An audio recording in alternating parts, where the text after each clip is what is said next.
তুমি না কোরআনে বলেছো বান্দা যতই গুনাহ করবে আমার কাছে তাওবা করলে আমি তোমারে মাফ করে দেব। মনে বড় আশা নিয়ে আল্লাহ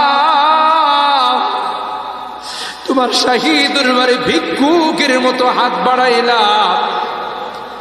তুমি যদি ক্ষমা না করো কে আমাদেরকে ক্ষমা করবে, কে আমাদের মাফ করবে? ভিক্ষুকে একজনের কাছে ভিক্ষা না পেলে আরেকজনের কাছে পায়, এক দুয়ার থেকে বিতাড়িত হলে আরেক দুয়ারে যায়। তোমার দরবার থেকে যদি মাহরুম হয়ে যায়, বিতাড়িত হয়ে যায়, কার কাছে যাব? কে আমাদেরকে ক্ষমা করবে?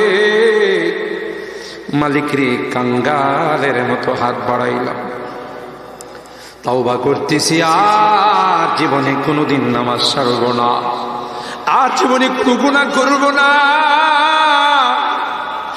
আর জীবনে কোনোদিন বেপরদায় চলব না, আর কোনোদিন সুদী লেনদেন করব না। কিয়ামতের কঠিন ময়দানে আমাদেরকে তুমি গুনাহগার বলে ডাক দিও না।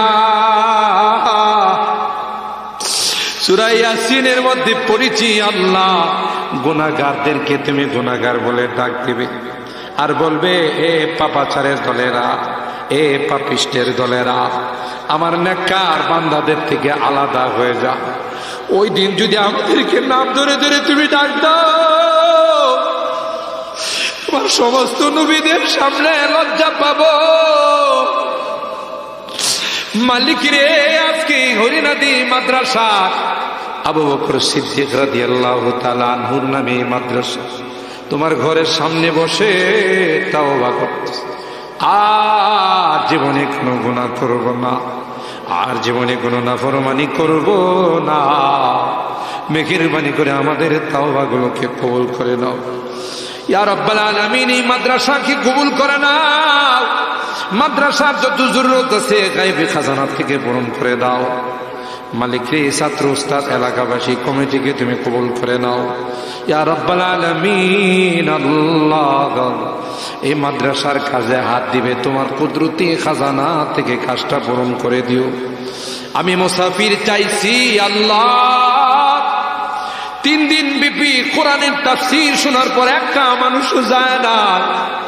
এই বুড়া মানুষগুলো বসে আছে, যুবকরা বসে আছে, মাসুম বাচ্চারা বসে আছে, পর্দার আড়ালের মা বোনরাও বসে হাত তুলছে।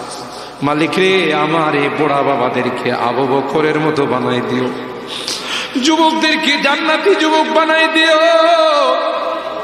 যুবকদের যৌবনকে তোমার কাছে আমানত রেখে দিলাম। হাসান হুসাইনের